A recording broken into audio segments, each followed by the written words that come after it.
focuses on the children of the wilderness generation, and they begin preparing to inherit the promised land. They take another census of the new generation, then they go on and win a number of battles with the people groups around them, and then a few tribes even begin to settle in the promised land.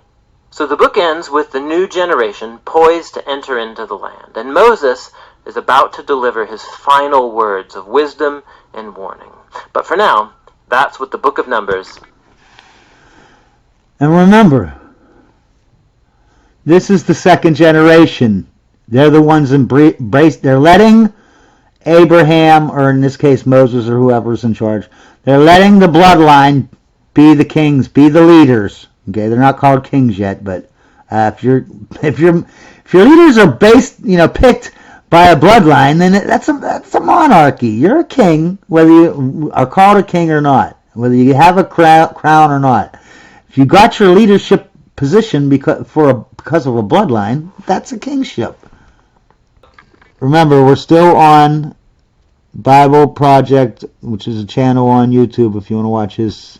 I got to admit, I disagree with everything he says, but I got to admit his videos are very professional, they're just great. They're great videos. Even though I don't agree with anything he says, though, really. The book of Deuteronomy is the fifth book of the Bible and the final book of the Torah. After the exodus from Egypt, Israel was at Mount Sinai for 1 year, entering into a covenant with their God. Remember, the covenant is that the bloodline has to be in charge. You have to put Moses in charge. He's got the bloodline. And if you do that, you get the blessing from God, right, that Adam and Eve lost. And you also, no matter what, even though the king is going to destroy everything, king after king, destroy everything, king after king, don't worry about it. You have to let them be in charge. Otherwise, you're going against God. And we know that this is true because it's right in the Bible, the same Bible that Moses wrote. And this is the fifth book in the Bible that Moses wrote, called the Torah. The Torah is the first 5 books. And then they had the disastrous road trip through the wilderness, and the Exodus generation disqualified themselves from entering into the land promised to Abraham. And so Deuteronomy begins with Moses standing in front of this new generation explaining the Torah. And it's from here that the design and purpose of the book unfolds. Deuteronomy is a series of speeches from Moses where he's calling the next generation of Israel to be faithful to the covenant with their God. At the center of the book Remember, is a collection of laws. He's saying be faithful to the covenant. Be faithful to the covenant means you have to let Moses' people, his bloodline, his descendants, his direct descendants, you need to make them be the leader or the king or the dictator, whatever you want to call them. No elections. You need to have this covenant where God will not bless you and you have turned your back on God himself. The terms of the covenant between God and Israel. Some of the laws are new, but many are repeated from the laws given earlier at Mount Sinai.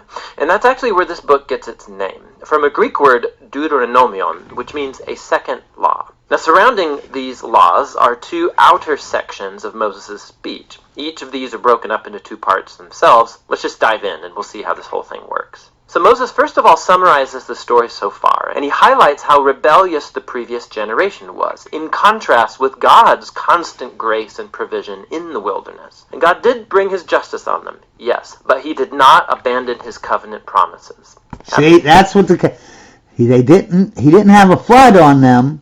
He just punished them. You know what I mean? He didn't have a flood and destroy every person.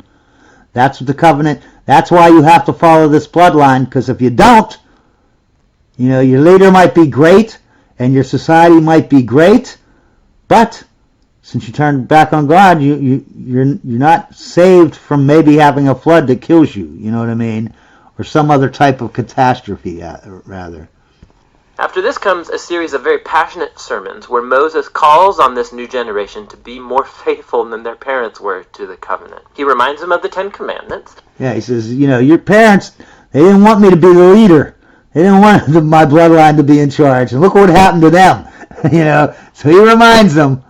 And so we come to the large collection of laws at the center of the book. And they're roughly arranged by topic. So the next section outlines the character qualities of Israel's leaders. So the elders, the priests, the kings, these were all placed under the authority of the covenant laws, which God said that he would enforce by sending prophets to keep the leaders accountable.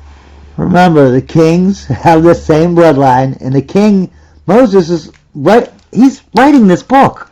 And these priests that they're talking about, that, keep the king in line, yeah, that's Aaron. That's Moses' brother. Yeah. So the brother of the guy who wrote the Bible, okay, come on, man.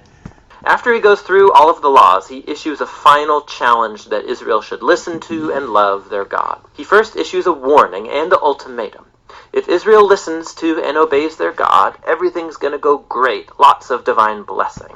In other words, as long as Moses and his bloodline is the leaders, okay, and they're the kings or the dictators, and you listen and obey, you'll get blessings because his bloodline is blessed. But otherwise... But if they don't listen and rebel, famine, plague, devastation, and ultimately exile from the land. Moses forces a decision. He says, "Today I set before you all life or death, blessing or curse, goodness or evil. So choose life by loving the Lord your God and listening to him." But then Moses says this. He says, "I know..." And what's God saying to listen? He's saying Moses has got to be in charge. His bloodline got to be in charge. And you need to listen to God. "Know that after I die, you're going to rebel and turn away from God and end up in exile." Which is kind of a downer, but then again, he's been with these people for decades, and it becomes clear that his hopes are not very high. But all is not lost, Moses says. One day, when No, it's not all lost, man. Just like Moses came out of nowhere, God picked him, though, because of his bloodline. He's going to pick another one with a bloodline, with the same bloodline, because that bloodline is blessed, and we know it because the Bible tells us.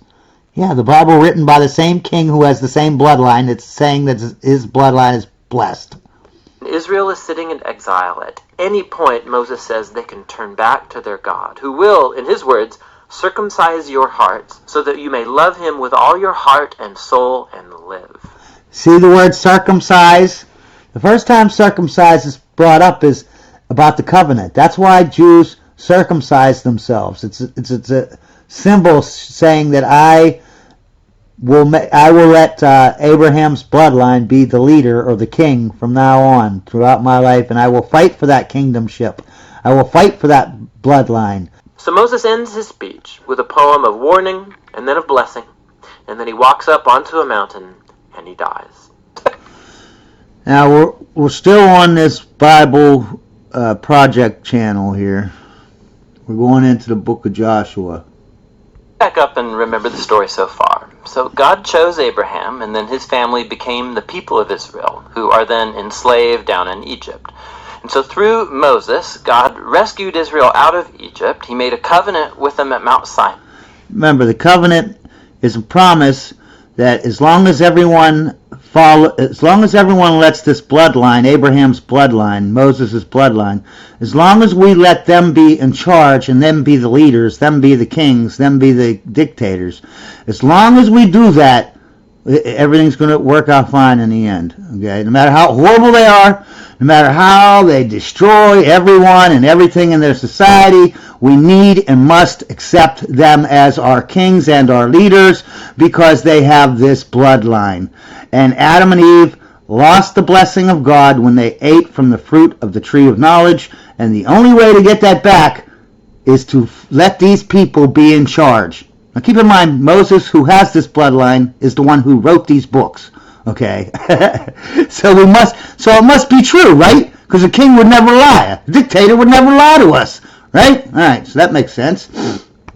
Sinai, and he brought them through the wilderness. So Israel then camped outside the promised land, and Moses called them to obey God's commands so that they could show all the other nations what God is like. The book of Joshua picks up right after Moses has died, and Israel's ready to enter the land. So the story of Joshua is designed with four main movements. Joshua first leads Israel into the Promised Land, and then once they're there, they meet all this hostility from the Canaanites, and so they engage them in battle. Then after their victories, Joshua divides up the Promised Land as the inheritance for the 12 tribes, and then the book concludes with these final speeches that Joshua gives to the people. So let's dive in and we'll see how all of it flows together. The first section begins with Moses' death, and Joshua is appointed as Israel's new leader. And the author intentionally presents Joshua as a new Moses. So like Moses, Joshua calls the people to obey the Torah, which means the covenant commands that they... Which means that only Moses' bloodline, only his children can be leader. Okay, that's what the covenant means. And we know that God wants us to do that. Let them be kings no matter what, how horrible they are, it doesn't matter. We know this because the Bible tells us, the Bible that was written by King Moses. Okay, this isn't circular reasoning at all. They were given at Mount Sinai. And then Joshua sends spies into the land, just as Moses did back in Numbers chapters 13 and 14, except it goes way better this time. In fact, even some Canaanites turn and follow the God of Israel. Joshua then leads all Israel across the Jordan River and into the land. Just like the sea parted for Moses in the Exodus, so here the river Jordan parts and the priests carry the Ark of the Covenant across, leading all Israel with them. Notice how all the stories in the Bible are literally repeated over and over and over and over and over again. And the reason why is because they have a message to you. And that message is the bloodline needs to be the leader. And if you don't let them be the leader, then you're going to be punished. You don't get the blessing of God. And you have to just endure anything the king does, no matter how horrible, even though there's going to be horrible king after horrible king after horrible king. God wants you to know that's what you need to do. Okay? You need to just follow him and don't do anything to change anything in society. Don't make it, no elections or anything like that. What you need to do is sit there and have faith. Okay? This is what King Moses is telling us. That we need to have faith. And God will fix it all, okay? This sounds like the king wants us to just leave him in power no matter what horrible thing he does. Doesn't sound like God telling us to do this stupid thing, to put these horrible people, like, why? God does not like dictators or kings, okay? Not the real God. Now, in chapter 5, the story transitions. So the people look back to their roots as God's covenant people, and so the new generation is circumcised and they celebrate their first Passover in the land, which leads to the next section. We find stories about all these conflicts that Israel had with different Canaanite groups, and the first part retells the story of 2 battles in detail, and that's followed by a series of short stories that condense years of battles into a few brief summaries. So the first 2 battles are against Jericho and then Ai. And they offer these contrasting portraits of God's faithfulness versus Israel's failure. At Jericho, Israel is to take a completely passive approach. So they let God's presence in the ark lead them around the city to music for 6 days. And just like Rahab turned to the God of Israel, maybe the people of Jericho would do the same, but they don't. And so on the 7th day, the priests blow the trumpets and the walls come falling down. Yeah, don't worry about changing it. Just have faith, and God will do everything for you. Don't ever take responsibility. Okay, don't ever do that. God, take responsibility? No. Do elections? No. God hates this kind of thing, and we're supposed to believe it. We're supposed to believe that we need to sit and pray, have faith, and never, ever try to make society better. Because God will do it. If he wants it to be better, he'll make it better. You need to just shut up, sit down, and let the king do what he wants, and that's all because you won't get your blessing from God unless you let him be the king. Okay. Leading Israel to victory. The point of the story is that God is the one who will deliver his people. Israel simply needs to trust and wait. Yep.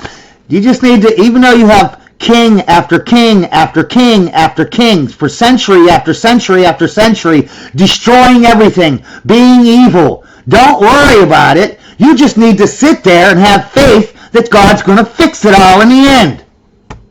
Now, the next story of the battle They don't take any responsibility. Doesn't this sound like the same stuff, the crap they're telling us today? Don't take responsibility. Let the government do it. Don't worry. I want to be selfish. I don't want to do anything. I want to be lazy.